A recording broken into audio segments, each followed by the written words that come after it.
As-tu déjà parlé à ton corps comme s'il pouvait t'entendre?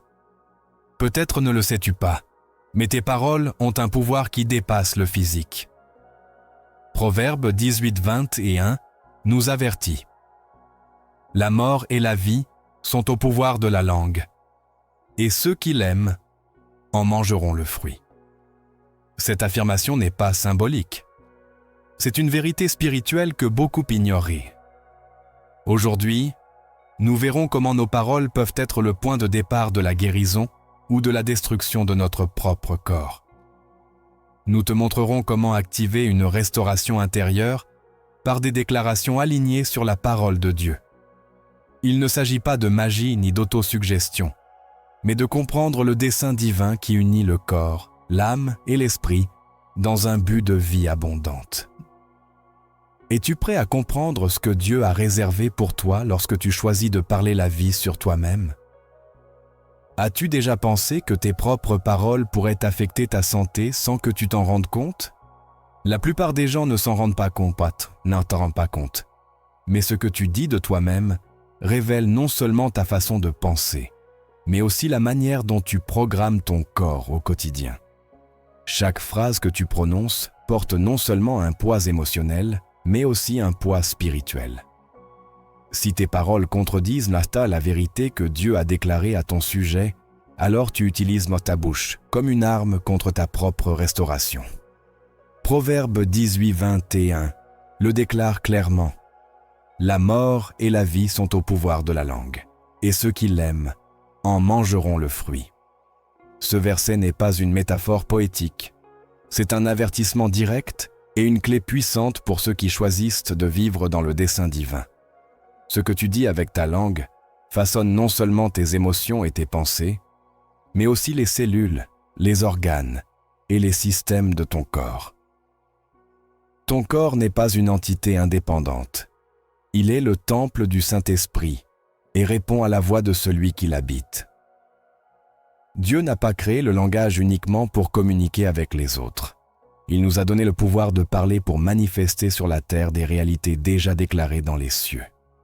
C'est pourquoi, lorsque tu dis « Je suis épuisé, mon corps n'en peut plus, je vais probablement tomber malade », tu actives une réponse physique qui ne provient pas d'une cause médicale, mais d'une confession spirituelle mal alignée.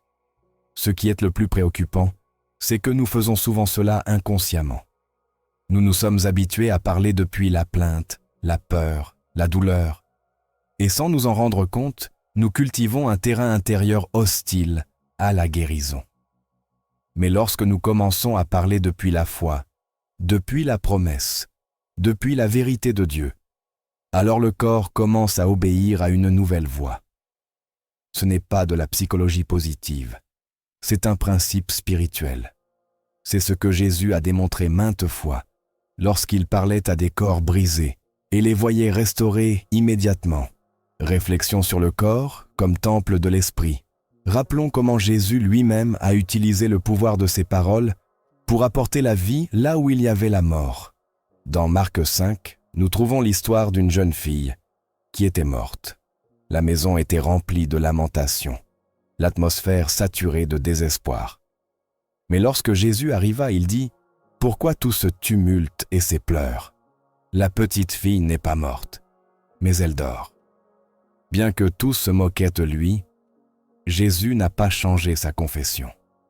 Il prit la jeune fille par la main et lui dit « Talitha koumi », ce qui signifie « Petite fille, je te le dis, lève-toi !» Instantanément, son corps répondit, son esprit revint et sa chair obéit à la voix qui apportait la vie. Jésus n'a pas eu besoin de la toucher plusieurs fois ni de prier pendant des heures. Il a suffi qu'il parle, car lorsque tu parles avec une autorité spirituelle et sous la direction du Saint-Esprit, le corps répond, la guérison s'active et l'ordre est restauré. Ce principe est présent dès la création. Dans Genèse, lorsque la terre était informe et vide, Dieu n'a pas agi avec ses mains, il a parlé. « Que la lumière soit, dit-il, et la lumière fut. » L'univers entier fut créé par le pouvoir de sa voix. Lorsqu'il forma l'humanité, il insuffla en eux le souffle de vie. Ce n'était pas seulement de l'air, c'était une parole vivante, c'était l'Esprit. Cela signifie qu'en toi réside une voix déposée depuis les cieux, une voix qui n'a pas été faite pour répéter des plaintes, mais pour établir le royaume. Lorsque tu parles avec foi, lorsque tu déclares que ton corps est fortifié, lorsque tu proclames que tes organes fonctionnent selon le dessein de Dieu, tu actives la même logique spirituelle qui a donné naissance à tout ce qui existe. Mais lorsque tu utilises ta voix pour maudire ton propre corps avec des paroles négatives, tu entres en contradiction avec ton Créateur. De nombreux croyants prient pour la guérison, mais annulent leur propre prière par ce qu'ils disent immédiatement après. Ils demandent à Dieu de les guérir, mais ensuite commentent avec résignation. « Je pense que ça ne partira jamais » ou « Je suis habitué à vivre avec cette douleur ». Ces phrases ne sont pas de simples expressions, ce sont des décrets. Et ce que tu décrètes, tu le construis. C'est pourquoi l'ennemi n'a pas besoin de toucher ton corps pour te rendre malade. Il a seulement besoin que tu déclares la maladie. Il a besoin que ta confession contredise ta foi, car alors, la maladie trouve un terrain fertile pour s'installer. Mais Dieu nous a donné des armes puissantes, et l'une d'entre elles est la langue. C'est pourquoi Jacques la compare à un petit gouvernail qui dirige un grand navire ou à une étincelle qui allume une grande forêt. Ta langue, bien que petite, a un pouvoir immense. Elle peut libérer la guérison, ressusciter la vie, changer les diagnostics. Mais elle peut aussi couler ta santé si elle n'est pas sous la direction de l'esprit. La connexion entre l'esprit et la guérison.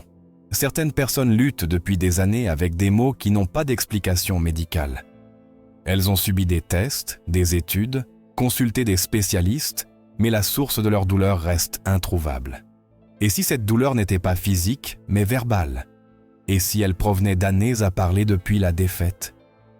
Certains ont grandi en entendant des phrases comme « Tu as une santé fragile, tu tomberas malade comme ton grand-père, tout le monde tombe malade à 40 ans ».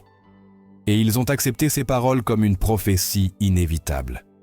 Mais aujourd'hui, Dieu veut briser ce schéma. Aujourd'hui, il t'appelle à parler différemment, à déclarer « Mon corps est fort parce que Dieu l'a rendu fort ». Chaque cellule répond au dessein divin. Le système immunitaire que Dieu a placé en moi est capable de me protéger. Mon esprit est en paix. Mes os sont renouvelés. Mes organes s'alignent avec la volonté de Dieu. Non pas parce que tu le ressens, mais parce que tu le crois. Car la foi ne parle pas depuis l'épreuve, elle parle depuis la promesse. Dans Ézéchiel 37, nous trouvons l'une des visions les plus puissantes de toute l'Écriture. Dieu conduit Ézéchiel dans une vallée pleine d'ossements secs. Il n'y a pas de vie, pas de possibilité humaine de restauration. Mais Dieu lui pose une question qui nous confronte tous. Ces os peuvent-ils vivre? Ézéchiel, ne sachant que répondre, dit « Seigneur, tu le sais ». Et alors, Dieu ne lui dit pas « Prie pour eux », ni ne lui demande de les toucher. Il lui dit « Prophétise à ces ossements et dis-leur « Ossements secs, écoutez la parole du Seigneur ». Pendant qu'Ézéchiel parlait, les os commencèrent à bouger. Ils s'assemblèrent, furent recouverts de chair, reçurent un souffle et revinrent à la vie. Ce n'est pas une métaphore, c'est un modèle spirituel. Il y a des corps qui semblent secs, des systèmes qui semblent épuisés, des diagnostics qui semblent définitifs. Mais lorsqu'un enfant de Dieu se lève et commence à prophétiser la vie, les os répondent, le corps écoute, la chair obéit, car il a été conçu pour se soumettre à la voix de l'Esprit qui l'habite. Ton corps n'est pas ton ennemi, il est ton allié, mais il a besoin d'entendre la vérité avec autorité. Il doit être dirigé par quelqu'un qui sait qui il est en Christ. Lorsque tu comprends que tu es le temple du Saint-Esprit, tu ne maudis plus ton corps à cause de la douleur. Tu l'instruis avec amour. Tu dis, tu vas répondre, tu vas guérir, tu vas louer Dieu avec force. Tu ne seras pas une limitation, mais un instrument pour la gloire du Seigneur. Même si la douleur ne disparaît pas immédiatement, quelque chose commence à changer, car les paroles créent des atmosphères. Les déclarations de foi sont des graines qui germent avec puissance. Chaque fois que tu dis « Par ces blessures, j'ai été guéri », tu ne répètes pas une phrase vide. Tu invoques une transaction éternelle. Tu ramènes la puissance de la croix dans le présent. Tu alignes ton corps sur une réalité supérieure. Billy Graham partage une prière de guérison. De nombreux grands hommes et femmes de foi ont témoigné de la manière dont le pouvoir de leur confession a transformé leur santé. Des personnes qui ont reçu des diagnostics terminaux, mais qui ont décidé de ne pas répéter ce que le monde disait, mais ce que Dieu avait dit. Jour après jour, ils ont déclaré la vie sur leur corps. Ont rendu grâce pour leur guérison avant de l'avoir. Ont parlé à leurs cellules, se sont adressés à leurs organes, et ce qui était impossible a commencé à céder. Non pas parce qu'ils avaient une force spéciale, mais parce qu'ils ont aligné leur voix sur celle des cieux. Et quand cela se produit, aucune maladie ne peut tenir ferme, car la parole de Dieu est la vie et la vie en abondance. David le comprenait bien.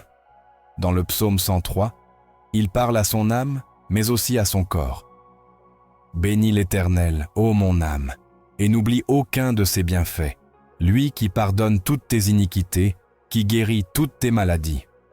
Pas certaines, toutes. » Il le déclare avec certitude, car il savait que sa guérison ne dépendait pas de ce qu'il ressentait, mais de qui était son Dieu. Lorsque tu commences à parler à ton corps comme David parlait à son âme, quelque chose s'éveille en toi.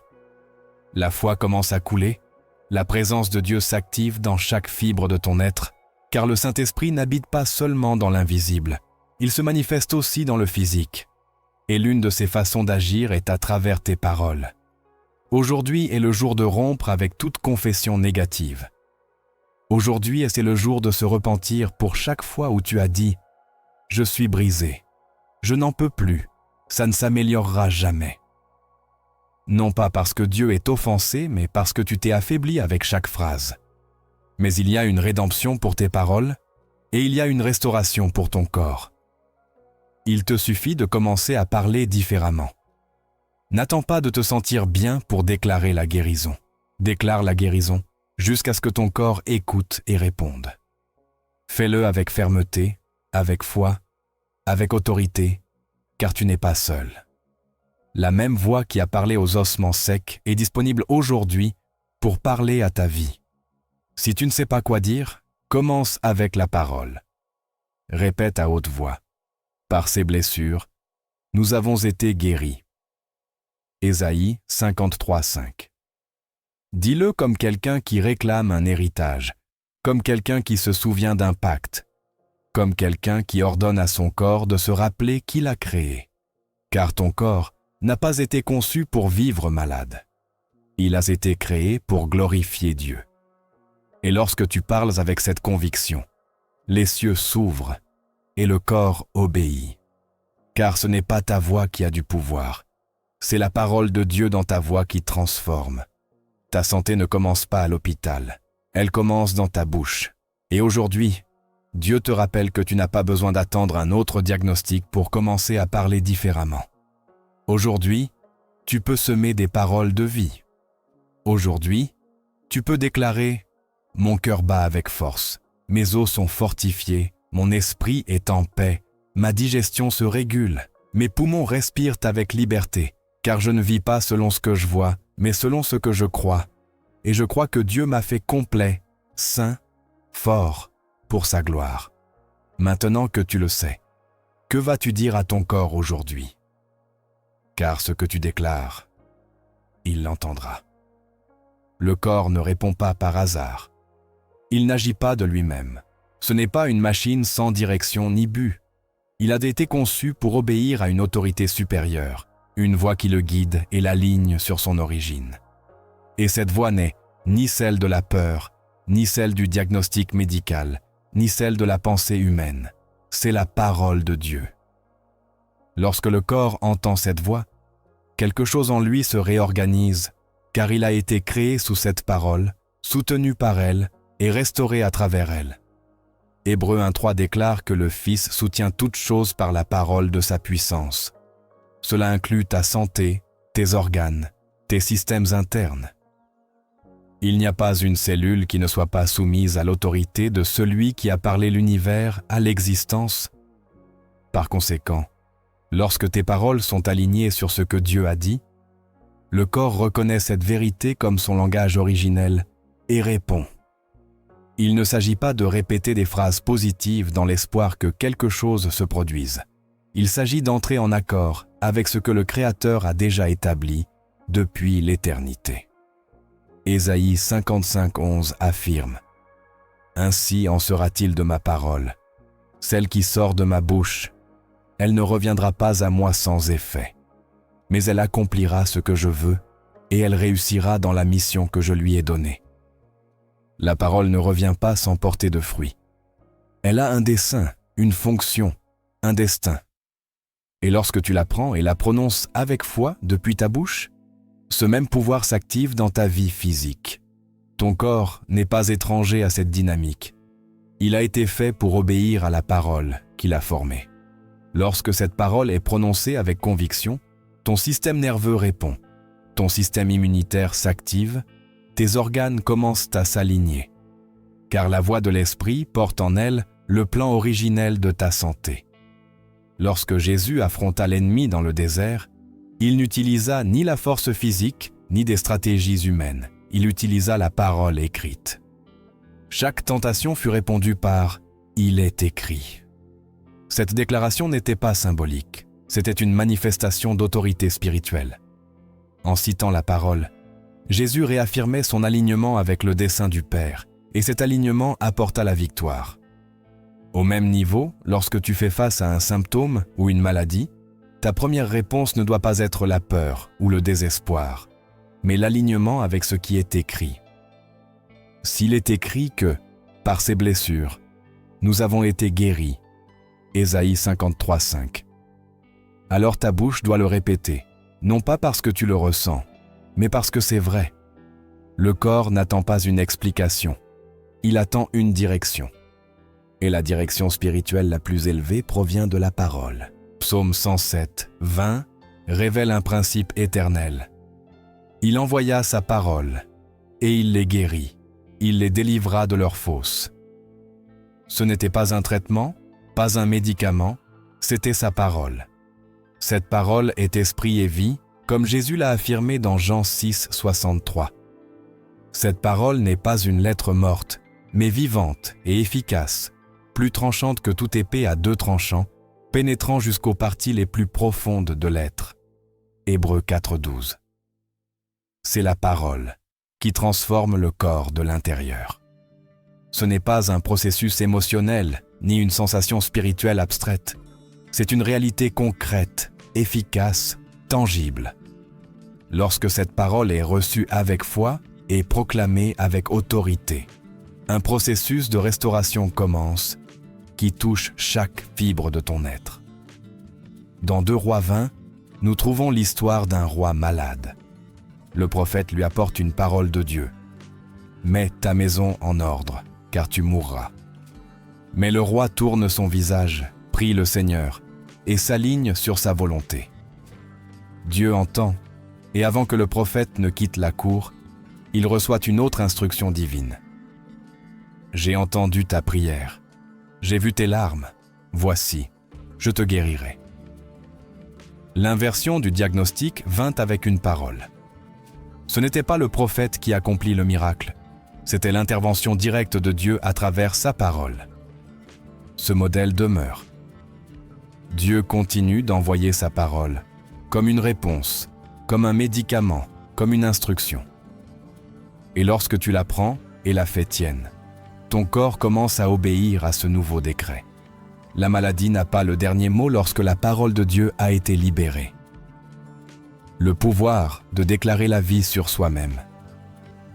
C'est pourquoi il est essentiel de comprendre que la guérison ne commence pas avec la médecine, mais dans l'esprit. La médecine peut traiter les symptômes, mais seule la parole touche la racine. La racine du brisement humain a toujours été spirituelle, Depuis Éden, le péché a ouvert la porte à la mort, à la détérioration, à la fragilité du corps. Mais aussi depuis Éden, Dieu a commencé à déclarer des promesses de rédemption. Chaque parole prophétique, chaque alliance, chaque promesse pointait vers la restauration de ce que le péché avait endommagé. Jésus, le Verbe fait chair, est l'incarnation de cette parole restauratrice. Et aujourd'hui, cette même parole est disponible, vivante, efficace, attendant d'être prononcée par des enfants qui comprennent leur autorité. Lorsque tu répètes la parole avec conviction, tu entres en accord avec la volonté de Dieu. Tu ne demandes pas la permission. Tu réclames un droit spirituel. Jean 15,7 dit « Si vous demeurez en moi, et que mes paroles demeurent en vous, demandez ce que vous voudrez, et cela vous sera accordé. » Cette permanence n'est pas passive, elle est active. Cela signifie vivre dans la parole, la méditer, la déclarer, s'aligner avec elle. Car ce n'est que lorsque ce qui sort de ta bouche est synchronisé avec ce qui est sorti de la bouche de Dieu que l'autorité des cieux s'active sur la terre. Et ton corps reconnaît cette autorité.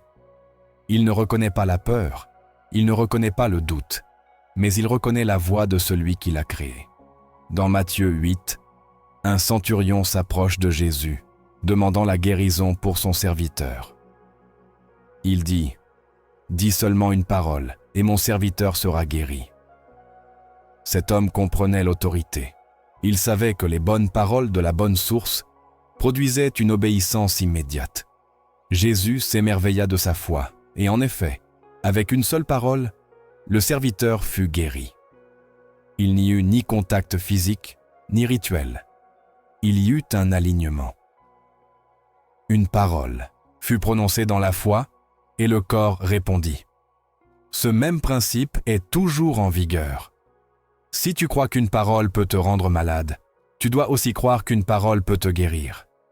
Si tu crois qu'une déclaration négative peut t'affaiblir, tu dois aussi croire qu'une déclaration basée sur l'Écriture peut te fortifier.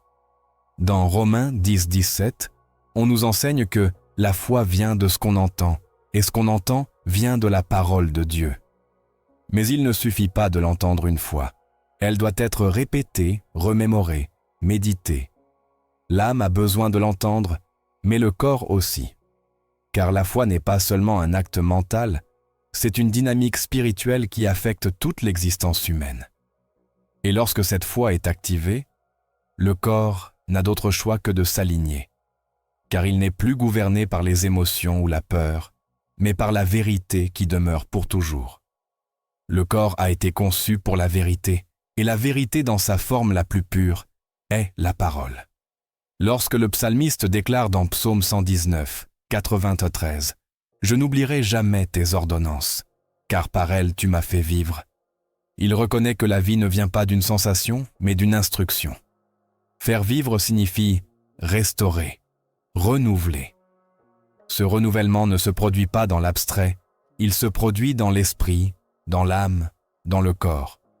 Car la parole ne se limite pas à un domaine de ta vie, elle transforme tout. Si tu vis selon ce que Dieu a dit, ton corps le manifestera. Car le corps ne peut résister longtemps à la vérité. Il peut avoir des symptômes, il peut montrer de la résistance, mais finalement, il se soumet. Car sa structure originelle a été créée par cette même voix que tu peux déclarer aujourd'hui. Dans Jérémie 1,12, le Seigneur dit au prophète « Je veille sur ma parole pour l'accomplir. » Cette vigilance n'est pas passive. Elle est active, constante, déterminée. Dieu est attentif à chaque parole qui sort de sa bouche, et lorsque quelqu'un sur la terre la répète avec foi, il agit. Cette action ne se limite pas au spirituel, elle englobe le physique. Car sa gloire ne se manifeste pas seulement dans une âme restaurée, mais aussi dans un corps guéri. Lorsque tu comprends cela, tu ne parles plus par émotion, tu parles par révélation.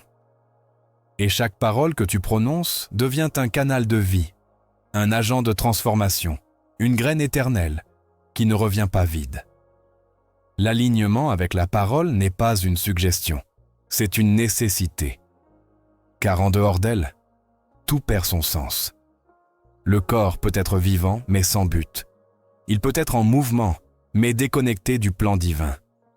Seule la parole restaure sa direction, son destin, son essence. C'est pourquoi chaque fois que tu lis l'Écriture, fais-le avec la conviction que tu nourris ton corps, autant que ton esprit. Ce n'est pas un acte religieux, c'est un acte vital. C'est une médecine céleste qui entre par tes yeux, par ta bouche, par ta foi, et produit un effet qu'aucune substance terrestre ne peut égaler. Car elle n'a pas été créée par des mains humaines, mais par le souffle du Créateur. Lorsque Jésus guérit le paralytique dans Marc 2, il lui dit « Lève-toi, prends ton lit et marche ». Cette instruction était claire, directe, pleine d'autorité. Il n'y avait pas besoin d'expliquer ou de convaincre, la parole suffisait. Le corps obéit car il reconnut la voix de son origine. Ce même schéma se répète tout au long des Écritures.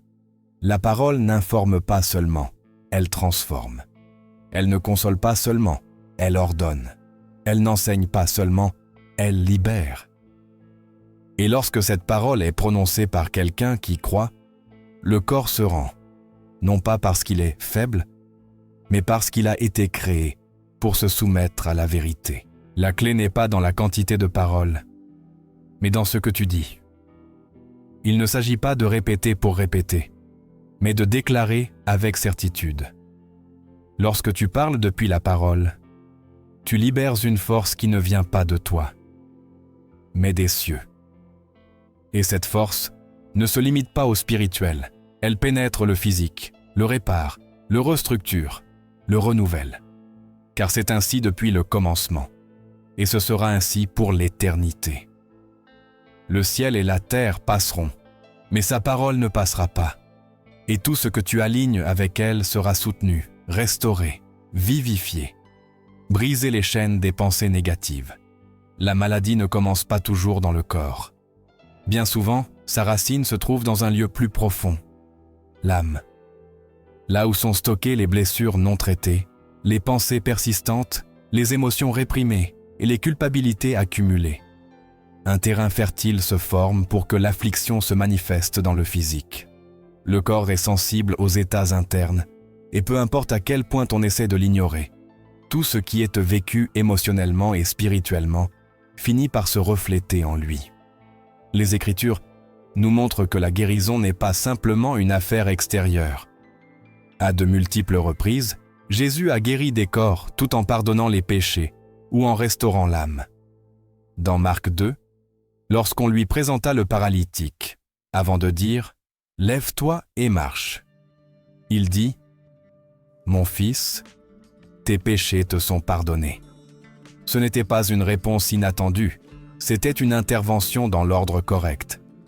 Jésus savait que dans ce cas, la paralysie du corps était liée à une paralysie intérieure. Tout au long de l'histoire biblique, nous trouvons une connexion constante entre la santé spirituelle et la santé physique. Le psaume 32 l'exprime crûment. « Tant que je me suis tu, mes os se consumaient, je gémissais tout le jour. » Le psalmiste reconnaît que le silence de son âme, le refus de confesser son péché, usait son corps. Il y a des douleurs qui n'ont pas d'explication clinique, mais qui sont une conséquence directe d'une âme qui a porté trop longtemps un fardeau trop lourd.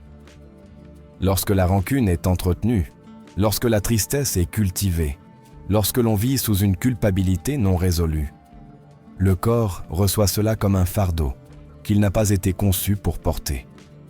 Car le corps n'est pas séparé de l'esprit, ni de l'âme. Ils forment une unité créée pour vivre en harmonie sous la direction de Dieu. Lorsque cette harmonie est rompue, lorsque l'âme se déconnecte de son Créateur, le corps le manifeste.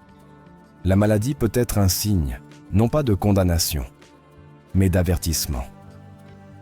Une alerte indiquant que quelque chose à l'intérieur est hors de place. Tout comme la douleur physique signale une blessure, une affliction persistante peut indiquer un conflit intérieur. qui nécessite une attention spirituelle. Jésus l'a clairement dit lorsqu'il a déclaré « L'œil est la lampe du corps. Si donc ton œil est sain, tout ton corps sera plein de lumière. Mais si ton œil est mauvais, tout ton corps sera dans les ténèbres. » Matthieu 6, 22. La perception, la manière dont on interprète et vit la réalité spirituelle, affecte directement le corps. Si l'on vit avec une vision contaminée par l'amertume, l'envie, la peur ou l'incrédulité, le corps ne peut rester en pleine santé. Car ce qui est perçu comme normal dans l'âme se reproduit comme une expérience dans le physique. Le livre des Proverbes affirme qu'un cœur joyeux est un bon remède, mais un esprit abattu dessèche les os. Proverbe 17, 22. Ce n'est pas une observation poétique, c'est un principe de conception. La joie, lorsqu'elle jaillit d'une âme en paix, embellit et renouvelle. Mais la douleur intérieure, lorsqu'elle n'est pas résolue, use lentement chaque domaine de la vie. Et cette usure, peu importe à quel point on essaie de la cacher, finit par affecter la vitalité du corps. Le même livre ajoute « L'esprit de l'homme le soutient dans la maladie, mais l'esprit abattu, qui le relèvera ?» Proverbe 18, 14. La force de l'esprit peut résister aux maux physiques, mais lorsque l'âme s'effondre, lorsque l'intérieur se brise, la maladie trouve une porte ouverte. Car une âme abattue ne peut soutenir un corps qui a besoin de direction et d'espoir. Dieu connaît cette relation. C'est pourquoi son intervention vise toujours une restauration complète. Dans Ésaïe 61, 1, en parlant de la mission du Messie, il est dit « Le Seigneur m'a oint pour panser ceux qui ont le cœur brisé. » La guérison commence à l'intérieur. Jésus a été envoyé pour restaurer l'invisible, ce que personne ne voit, mais qui soutient tout le reste. Un cœur brisé ne fait pas seulement mal émotionnellement, il affecte le rythme du corps, perturbe la paix du système nerveux, modifie la chimie du cerveau. Le manque de pardon, par exemple, n'est pas seulement une barrière spirituelle, c'est une source de destruction intérieure. Celui qui garde de la rancune enferme en lui un poison qui s'infiltre lentement dans son corps. L'âme a été faite pour la communion, pour la réconciliation, pour la paix. Lorsqu'on vit dans le conflit, le corps entre dans un état d'alerte permanent. Et cette alerte soutenue dans le temps épuise, affaiblit et rend malade. Jésus a enseigné le pardon non pas comme une option, mais comme une nécessité vitale. Dans Matthieu 6, 14 à 15, il l'a clairement dit « Car si vous pardonnez aux hommes leurs offenses, votre Père céleste vous pardonnera aussi. Mais si vous ne pardonnez pas aux hommes, votre Père ne vous pardonnera pas non plus vos offenses. » Le pardon déverrouille la restauration spirituelle et avec elle, la restauration physique. Le corps ne peut être libre si l'âme est enchaînée au passé. De même, celui qui résiste à lâcher ce qui le détruit de l'intérieur ne peut recevoir la guérison. La libération intérieure est une porte vers la guérison extérieure. C'est pourquoi beaucoup des miracles de Jésus incluaient d'abord une parole de libération, de réconciliation ou de purification. Car le corps ne peut répondre pleinement que lorsque l'âme a été restaurée. L'anxiété et l'inquiétude constantes portent également un poids destructeur. Philippiens 4, 6, 7 instruit. « Ne vous inquiétez de rien, mais en toute chose faites connaître vos besoins à Dieu par des prières et des supplications, avec des actions de grâce. Et la paix de Dieu, qui surpasse toute intelligence, gardera vos cœurs et vos pensées en Jésus-Christ. » L'anxiété continue use, perturbe les fonctions vitales, interrompt les processus qui devraient s'écouler dans l'ordre. La paix n'est pas un luxe, c'est une nécessité biologique et spirituelle. Lorsque l'âme repose en Dieu, le corps le manifeste avec stabilité, équilibre et force. Mais lorsque l'âme s'agite, le corps commence à se désorganiser. Les défenses s'affaiblissent, les rythmes changent. Tout le système est compromis. C'est pourquoi Dieu ne promet pas seulement la guérison, il promet la paix. Dans Ésaïe 26, 3, nous sommes assurés. À celui qui est ferme dans ses sentiments, tu assures tard la paix, parce qu'il se confie en toi. La restauration de l'âme est une priorité pour Dieu. Dans le psaume 23, David déclare « Il restaure mon âme, il me conduit dans les sentiers de la justice, à cause de son nom. » Le bon berger sait qu'avant de guider, il doit restaurer. Avant d'envoyer, il doit guérir. Seule une âme fortifiée peut soutenir un corps en plénitude. Ce principe devrait nous amener à examiner non seulement notre état physique, mais aussi notre état intérieur. Y a-t-il des blessures ouvertes, des conflits non résolus, des pensées qui se répètent et contaminent? Tout cela a un impact direct sur le corps. Et Dieu, dans sa miséricorde, ne veut pas simplement soulager les symptômes.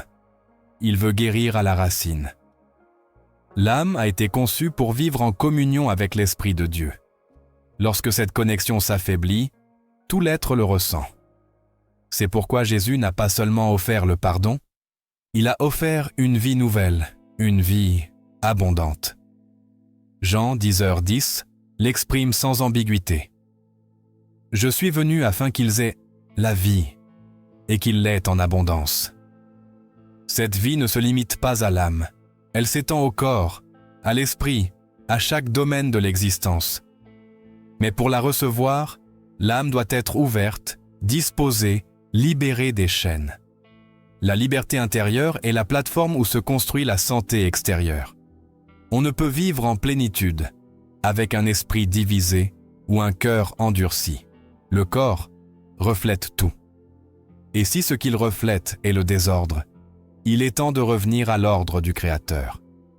Dans l'évangile de Jean, Jésus rencontre un homme malade depuis 38 ans. Il lui pose une question qui semble évidente. « Veux-tu être guéri ?» Jean Fives 6. La question n'est pas superficielle. C'est une invitation à examiner la volonté intérieure. Car il y a ceux qui, sans le dire, se sont habitués à vivre malades. Leur âme s'est adaptée à la douleur, à la peur, à la plainte. Et tant qu'il n'y a pas un désir authentique de restauration intérieure, le corps n'aura pas la force de répondre. La guérison commence par une décision spirituelle, avec un « oui » profond, conscient, engagé. Lorsque l'âme se lève dans la foi, le corps trouve une nouvelle direction. Témoignage de personnes restaurées. Dieu connaît chaque recoin de l'être humain. Il n'examine pas seulement l'extérieur, il sonde le cœur. Dans 1 Samuel 16:7, il est affirmé que « L'homme regarde à ce qui est devant les yeux, mais l'Éternel regarde au cœur. » Il sait quand la douleur physique n'est qu'une expression d'une douleur plus profonde, et sa réponse est holistique. Il ne guérit pas par partie, il guérit le tout. C'est pourquoi chaque fois que tu cherches la guérison, tu dois aussi chercher la vérité. La vérité sur ce que tu gardes, ce que tu crains, ce que tu n'as pas encore abandonné. Car dans cet acte de sincérité, la véritable restauration commence. La connexion entre le corps, l'âme et l'esprit est indissoluble. On ne peut guérir l'un sans s'occuper de l'autre. Et Dieu a fourni une solution complète. Dans 3 Jean 1:2, un désir clair est exprimé. « Bien-aimé, je souhaite que tu prospères à tous égards et que tu sois en bonne santé, comme prospère ton âme. » La santé physique est liée à la prospérité de l'âme.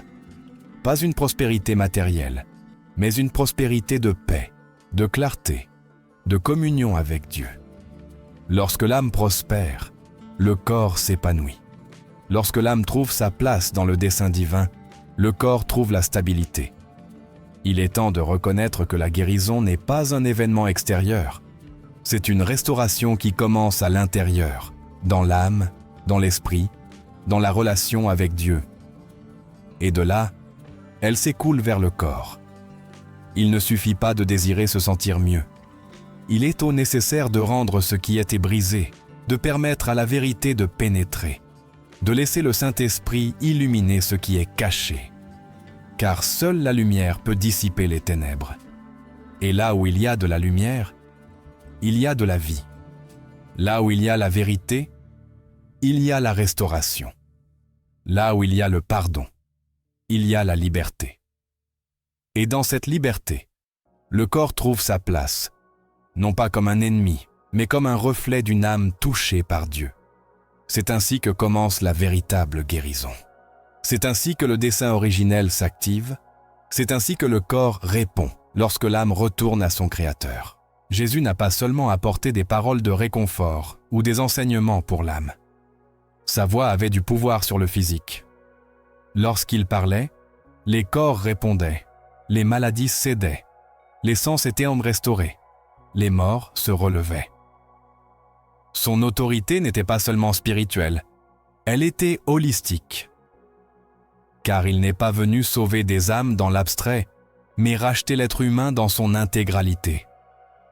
Sa voix ne se limitait pas aux cieux, elle résonnait dans les os, dans la peau, dans les organes.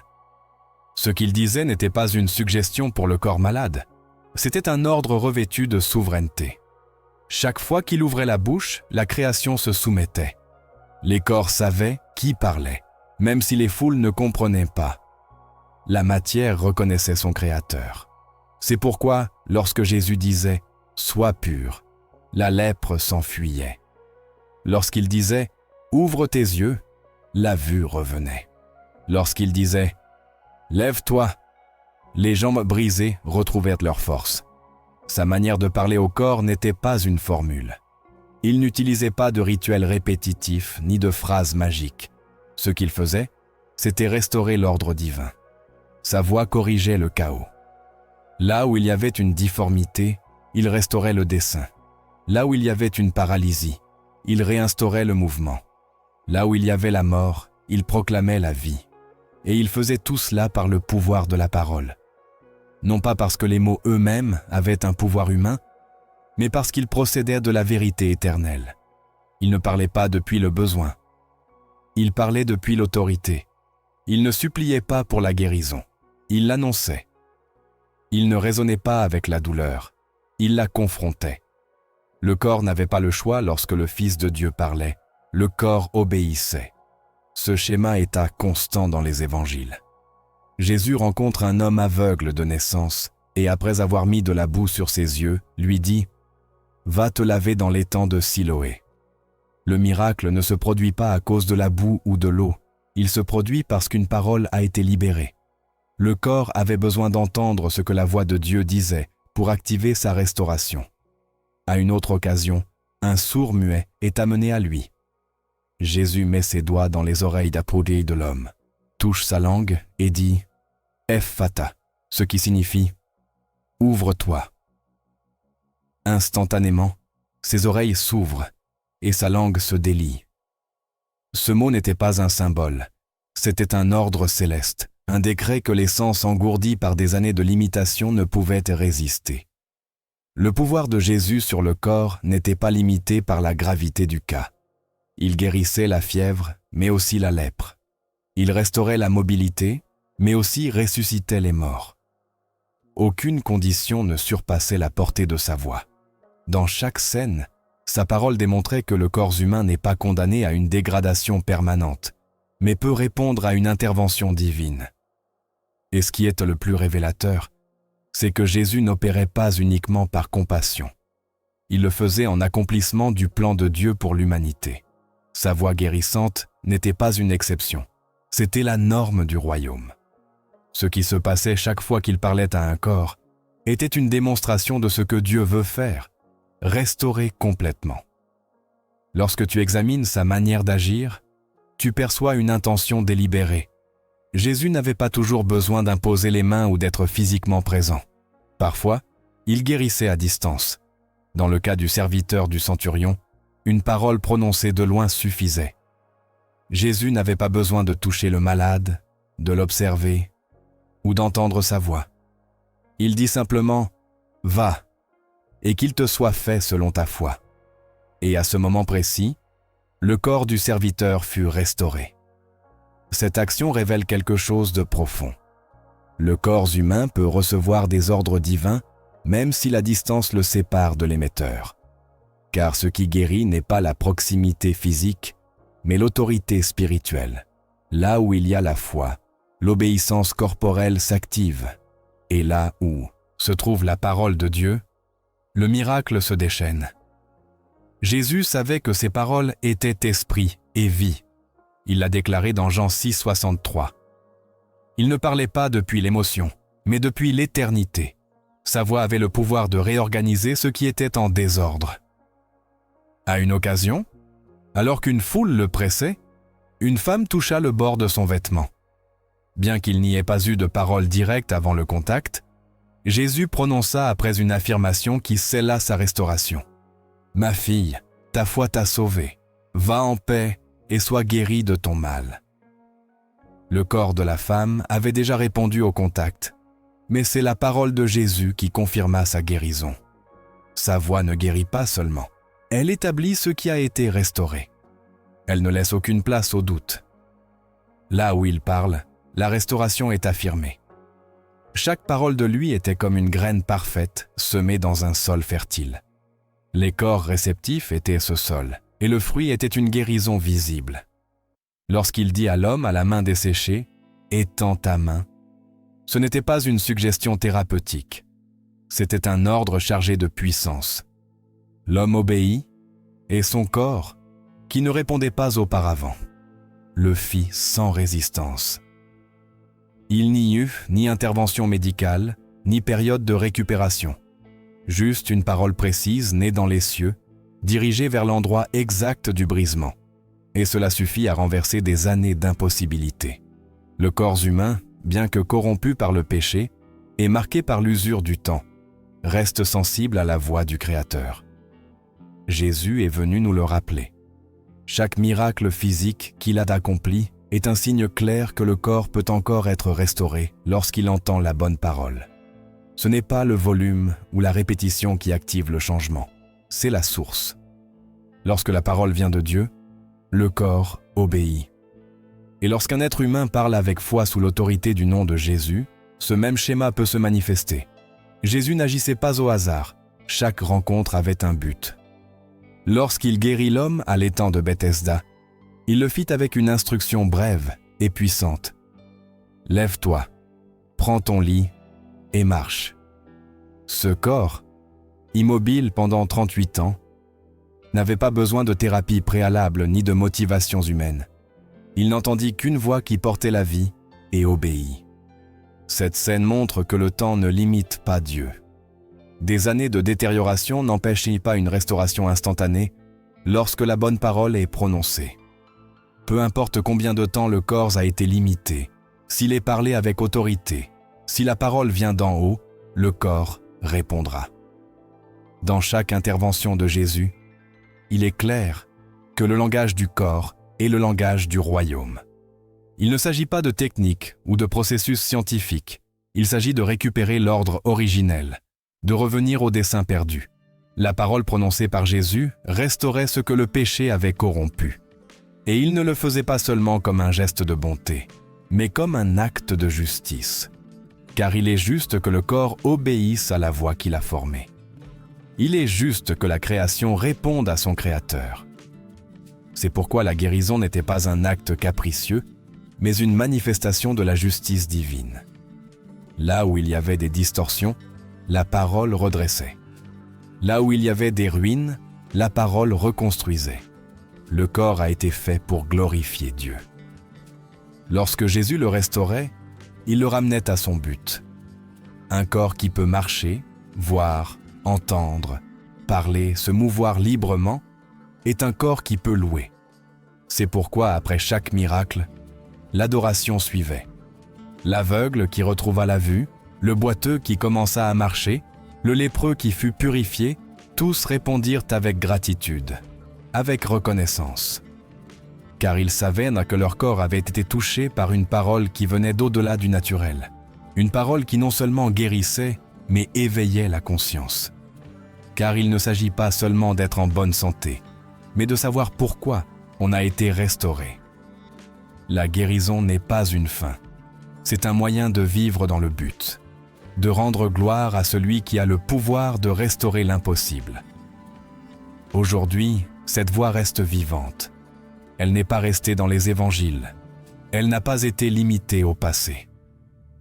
La parole de Jésus est toujours esprit et vie. Sa puissance n'a pas diminué. Ce qu'il a dit alors est encore actif aujourd'hui.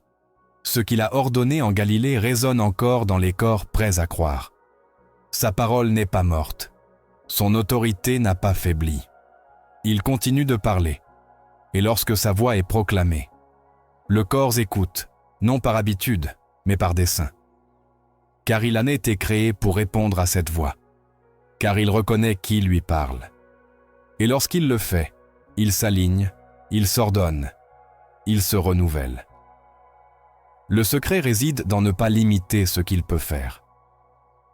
Si Jésus parlait au corps avec ce pouvoir, c'est parce que le corps n'est pas un territoire étranger au royaume. Il fait partie du plan, de la gloire, du témoignage. C'est pourquoi parler au corps depuis la parole n'est pas une présomption, c'est une obéissance. Lorsque tu déclares la guérison, lorsque tu ordonnes au corps de s'aligner sur la volonté de Dieu, tu reproduis ce que Jésus a fait. Il ne s'agit pas d'imiter sans sens, mais d'agir sous la même autorité qu'il a déléguée. Car celui qui parle en son nom, sa voix a encore du pouvoir. Sa parole restaure encore. Son autorité reste valide. Et s'il parlait au corps alors, il leur parle aujourd'hui, non avec moins de force, non avec moins de but, mais avec le même désir que chaque corps soit un instrument vivant d'adoration et de témoignage. Car tout ce qui a été touché par sa voix ne peut rester le même. Il doit répondre, il doit s'aligner, il doit guérir. Étape pratique pour parler à ton corps. La gratitude et la louange ne sont pas de simples expressions émotionnelles. Ce sont des armes spirituelles qui transforment les atmosphères et restaurent les corps. Lorsque l'âme s'élève dans l'action de grâce, le corps réagit. Il y a quelque chose dans l'acte de louer Dieu qui ordonne l'intérieur et l'extérieur. La Bible le confirme constamment. Dans le psaume 103, le psalmiste ne bénit pas seulement Dieu avec son âme, mais se souvient avec fermeté. Lui qui pardonne toutes tes iniquités, qui guérit toutes tes maladies. Il n'y a pas de division entre le pardon et la guérison, entre l'esprit et le corps. La louange n'est pas un acte déconnecté de la réalité physique. C'est une manifestation de la foi qui provoque une réaction dans tout l'être. La gratitude n'est pas une émotion passagère, c'est une discipline qui harmonise le spirituel avec le physique. Dans Habacuc 3, le prophète déclare que même si le figuier ne fleurit pas et qu'il n'y a pas de bétail dans les étables, il se réjouira dans le Seigneur. Le résultat de cette attitude est une promesse concrète. Et la paix de Dieu, qui surpasse toute intelligence, gardera vos cœurs et vos pensées en Jésus-Christ. Cette paix n'est pas abstraite, elle est tangible. Elle garde, protège, stabilise. Et lorsque l'esprit est en paix, le corps le manifeste, car l'anxiété rend malade, mais la gratitude guérit. L'inquiétude épuise, mais la louange fortifie. Ce n'est pas seulement une posture spirituelle, c'est aussi une médecine intérieure qui agit à des niveaux profonds. Le corps humain a été créé pour adorer. Ses mouvements, sa voix, sa respiration, chaque fonction a été conçue pour répondre à la présence de Dieu. Lorsque cette réponse est activée, le corps entre en harmonie avec son but. Et dans cette harmonie, il trouve la santé. Car ce qui est aligné ne se corrompt pas. Ce qui loue ne rouille pas. La louange préserve, soutient, vivifie, non pas parce qu'elle ignore la douleur, mais parce qu'elle la soumet à une vérité plus grande. Tout comme les murs de Jéricho sont tombés devant le son des trompettes, bien souvent les barrières internes cèdent devant une louange sincère, non par émotion, mais par autorité spirituelle. Là où il y a une gratitude constante, le corps trouve le repos. Là où il y a une louange continue, la maladie ne peut rester. Car là où Dieu habite, la restauration est inévitable. La transformation du corps ne commence pas par une action physique, mais par une décision spirituelle. Lorsque l'esprit s'aligne sur la volonté de Dieu et que la bouche déclare ce que les cieux ont établi, le corps ne peut rester le même. Chaque cellule, chaque organe, chaque système commence à répondre à l'ordre qui vient d'en haut. Non pas parce qu'il y a un pouvoir humain dans les paroles, mais parce qu'il y a du pouvoir à répéter ce que Dieu a dit. Le corps a été conçu pour obéir à la voix du Créateur. Et cette voix est maintenant dans ta bouche lorsque tu confesses sa parole avec foi. Dans Romains 10h10, il est affirmé que c'est avec le cœur qu'on croit et qu'on est justifié.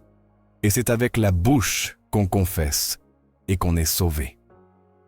Ce principe ne s'applique pas seulement au domaine éternel, il s'applique aussi à la restauration du corps.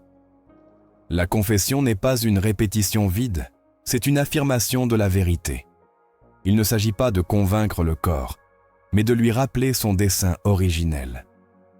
La parole a le pouvoir de restaurer ce que le péché, le temps ou la douleur ont désordonné. Lorsque tu parles depuis l'Écriture, tu libères sur toi-même une autorité supérieure, à tout diagnostic, une réalité au-dessus des symptômes. La guérison n'est pas une idée abstraite, c'est une promesse avec un soutien éternel. Ésaïe 53, 5 déclare « Par ses blessures, nous avons été guéris. » Il ne dit pas que nous serons, il dit que nous avons été. L'œuvre est accomplie. Christ n'a pas seulement porté le péché, il a aussi porté nos maladies. Cette vérité doit être dite, proclamée, répétée avec conviction.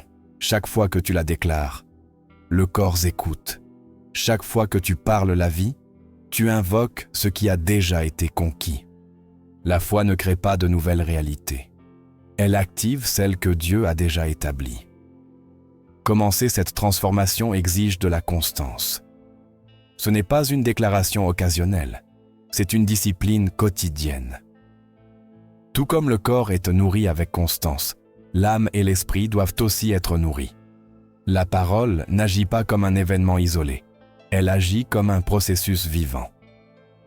Proverbe 4, 20-10-22. Instruis, mon fils, sois attentif à mes paroles, prête l'oreille à mes discours. Qu'ils ne s'éloignent pas de tes yeux. Garde-les dans ton cœur, car ils sont la vie pour ceux qui les trouvent et la santé pour tout leur corps. Là réside le secret. Les paroles de Dieu sont un médicament, non symbolique mais littéral. Lorsque tu les prononces avec foi, quelque chose s'active.